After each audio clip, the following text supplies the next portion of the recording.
హరి ఓం ప్రియాత్మస్వరూపులారా, నేను ఇప్పుడు మీతో 343వ మట్టి దీపపు వెలుగుని పంచుకోవాలనుకుంటున్నానండి. ఇది ఎప్పుడో 2020 ఆగస్టు 17న టైప్ చేసుకున్నది.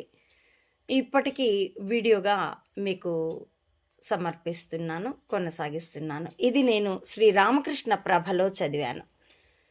ఒక గంట ఆనందం కావాలంటే ఓ కునుకుతి, ఒకరోజు ఆనందం కావాలంటే ఓ కొత్త వస్తువు కొను, మర్నాటికి పాతబడిపోతుంది. ఓ నెల ఆనందం కావాలంటే సెలవు పైన ఎటైనా వెళ్ళిరా, అప్పటికి విసుగేసి ఎప్పుడు ఇంటికి పోతామా, ఎప్పుడు ఇంటి తిండి తింటామా అనిపిస్తుంది. ఓ సంవత్సరం ఆనందం కావాలంటే తాతల నాటి ఆస్తి పంచుకో, ఏడాది తిరిగేప్పటికీ ఆస్తి కరిగిపోవడమో లేకపోతే బంధువులతో వైరమో ఏర్పడి ఏడుపు వస్తుంది, ఆనందం కాస్త అరిగిపోతుంది అనమాట. కానీ జీవితాంతం ఆనందం కావాలంటే ఎవరికైనా సాయం చేయి. సాయం పొందినవాడు కృతజ్ఞుడు అయితే దుఃఖం ఖాయం. లేదు, దుఃఖం వస్తుంది అంతే. కానీ శాశ్వత ఆనందం కావాలంటే ఆత్మానందాన్ని సాధించు. ఎంత నిజం కదూ ఈ మాట.